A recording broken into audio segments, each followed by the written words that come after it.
नमस्कार, मैं प्रज्ञा ठाकुर खबर पच के साथ सीधी जिले से बड़ी खबर। सीधी विधानसभा से भारतीय जनता पार्टी की उम्मीदवार सांसद श्रीमती रीति पाठक से सीधा सवाल। आपकी विधानसभा की उम्मीदवारी का आपकी पार्टी में ही हो रहा है विरोध। आपके चुनाव में सबसे अधिक वोटों से हारने के किए जा रहे हैं दावे।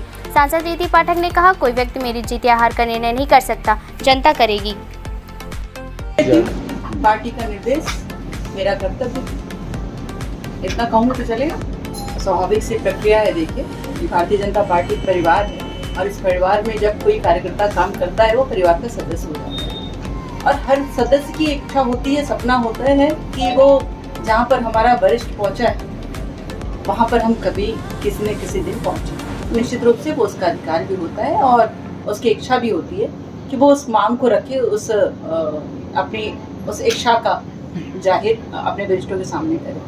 और कि जब ये इच्छा पूर्ण नहीं हो पाती तो एक असंतुष्ट होने का भाव जाहिर होता है। तो फिर भी मैं ऐसा मानती हूँ और बल्कि मानती नहीं बल्कि आप सब जानते हैं, भारतीय जनता पार्टी की जो पद्धति है इसमें कोई भी कार्यकर्ता कितना भी नाराज हो जाए पर वो पार्टी से, परिवार से अलग नहीं जा सकता। परिवार के सदस्य के रूप में ही वो अपनी नाराजगी को छोड़कर काम करने के लिए तैयार होता है और मुझे पूरा विश्वास है कि हमारे जो भी वरिष्ठ हमसे असंतुष्ट होंगे वो भारतीय जनता पार्टी को विजयश्री दिलाने के लिए जरूर हमारे साथ रहेंगे। चीज़ की वजह तो नहीं होती पर कुछ चीज़ें व्यवस्था की प्रक्रिया में जरूर रहता है। भारतीय जनता पार्टी बहुत ही व्यवस्थित और संगठन पर आधारित दल है और संगठनात्मक रचना हो या जो उद्देश्य हो उसकी प्राप्ति हो पाए तो इस विषय के लिए एक व्यवस्था बनाने के लिए हमारे केंद्रीय नेतृत्व ने सोचा, प्रदेश के नेतृत्व ने सोचा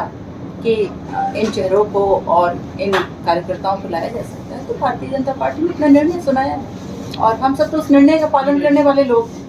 डैमेज कंट्रोल जैसा कोई विषय आएगा नहीं क्योंकि पार्टी के दोनों नेतृत्व ने बहुत काम किया और भारतीय जनता पार्टी का काम दिख रहा है, घर घर तक दिख रहा है, जन जन तक दिख रहा है। चाहे वो नरेंद्र मोदी जी के सरकार का काम हो, उनकी योजनाओं का प्रभाव हो, चाहे शिवराज सिंह चौहान जी के हमारे योजनाओं का प्रभाव हो। लाडली लक्ष्मी से लेकर लाडली बहना तक का जो सफर है निश्चित रूप से बहुत प्रभावशाली सफर है और यहाँ पर ऐसा कोई विषय नहीं है कि कहीं भी कोई नकारात्मक प्रभाव या नकारात्मक दृष्टिकोण व्यक्तियों में है या जनता में। आगे चुनौती उनको कैसा टिकट दे दिया? देखिए, हर व्यक्ति के लिए हर दिन एक चुनौती है। जब भी कोई नया दिन शुरू होता है बिना चुनौती के नहीं जाता और सब अनिश्चित है। किसी भी दिन कुछ भी हो सकता है। आपने जहां बात कही कि जो स्थानीय विधायक हमारे हैं थे तो उनके स्टेटमेंट की तो मैं देखिए आपके सामने इतना ही कहूँगी कि वो हमारे पार्टी के वरिष्ठ नेता हैं और हमारे बुजुर्ग भी हैं। बिल्कुल, मैं बुजुर्गों की बात का बुरा नहीं मानती। उनका आशीर्वाद, उनकी नाराजगी ही मेरे लिए आशीर्वाद है और उन्होंने बहुत आशीर्वाद एक अभिभावक के रूप में, पिता के रूप में मुझे दिया है। मैं उनकी बच्ची के जैसे हूँ और उनकी बेटियां सब मेरे उम्र की हैं तो इसलिए मैं ऐसा मानती हूँ उनकी नाराजगी भी मेरे पिता की तरह ही है।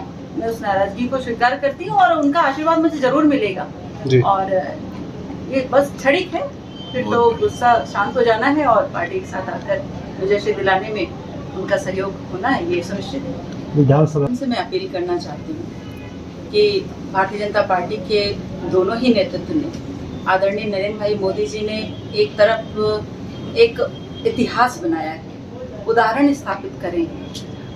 स्वतंत्रता के 75 वर्ष पूर्ण हो गए हैं। स्वतंत्रता के 75 वर्ष में देश की नई इमारत जो स्वतंत्रता का प्रतीक है उस इमारत में प्रवेश करने के बाद सबसे बड़ा एक उदाहरण जो नारी शक्ति बंधन के रूप में हमारे देश को मिला है सशक्तिकरण के लिए, वो उन्होंने हम सब के बीच में लाया है। हमारी बहनें आत्मसम्मान और आत्मबल के साथ एक नया अनुभूति कर रही हैं।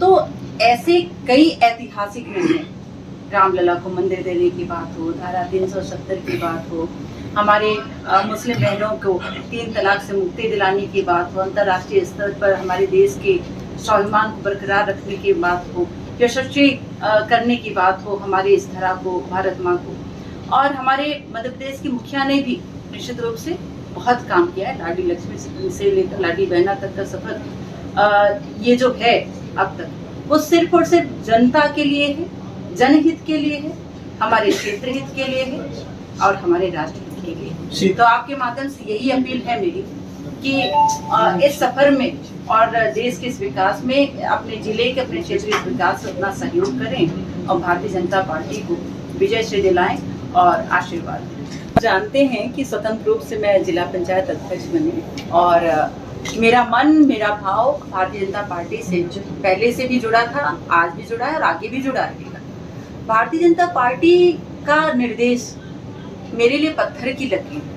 मैं अपने आप को कार्यकर्ता मानती हूँ, चाहे वो 8 विधानसभा दे दें, चाहे वो पूरा प्रदेश दे दें, चाहे वो पूरा देश दे दें और चाहे कुछ ना दें, मुझे सब कुछ स्वीकार है। पार्टी का जैसा निर्देश होगा मैं उस निर्देश पर आगे बढ़ने के लिए एक अच्छे और सच्चे कार्यकर्ता की तरह मैं आगे बढ़ूंगी, जिससे हमारे आगे आने वाले पीढ़ी जो है, जो कार्यकर्ता बनने के लिए तैयार है, वो इस उदाहरण को स्वीकार करके एक अच्छे कार्यकर्ता के रूप में अपनी पहचान बना सके। सीधी विधानसभा से आप इसको कैसे लेते हैं विधायक का टिकट? आईडी सही कर एक कार्यकर्ता के रूप में लेती हूँ। पार्टी का निर्देश मेरा कर्तव्य, इतना कहूँगी तो चलेगा?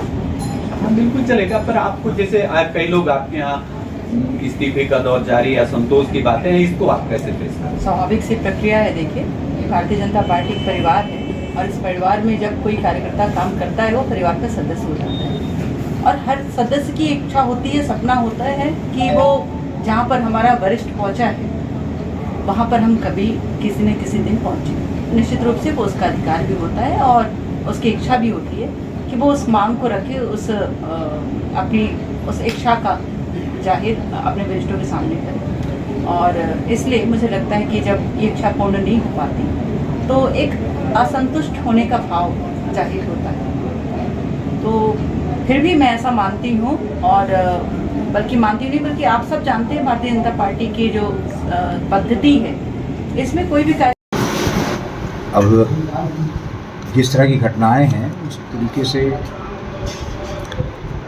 लोग अपना अपना अर्थ लगा रहे हैं जी, पर सीधी घटना से तो ऐसा लग रहा है कि बीजेपी स्वयं वॉकओवर दे रही है लोगों को जी। सीधी में जिस तरीके से टिकट दिया तो आप सब लोग जानते हैं कि उसका रिजल्ट क्या होना है। इसलिए आपकी बात को कैसे कर दें कि वो चाक चौबंद व्यवस्था बना रहे हैं। व्यवस्था में तो कहीं न कहीं खोट नज़र आ रही है। 4 केंद्रीय मंत्री को विधानसभा में टिकट देना, तो ऐसा नहीं लगता कहीं नहीं, ये तो अपनी व्यवस्था बनाने का काम है, लेकिन हमारा सीधी की स्थिति तो अलग है ना। सीधी विधानसभा क्षेत्र ये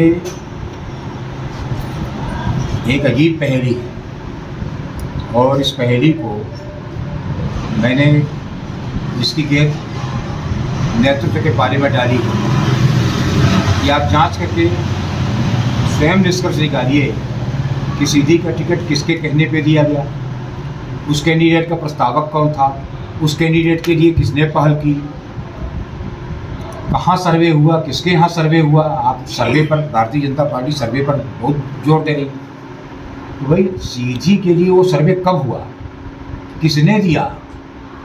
क्योंकि प्रदेश स्तर का जो सर्वे हुआ था 1 to 1 में हम लोगों को ही बताया गया था, तो उसमें तो मुझे विद्य में अव्वल दर्जा मिला था और बाकी सर्वे जो हुआ वो भी सब हमारे ही पक्ष में था, जनता जनार्दन हमारे पक्ष में है, लेकिन मेरा टिकट कटा तो कटा क्यों?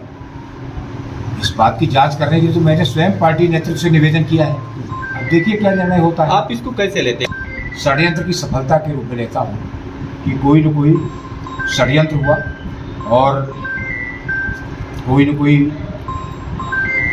किन्हीं अन्य परिस्थितियों से प्रभावित होकर के, अन्य कारणों से प्रभावित होकर के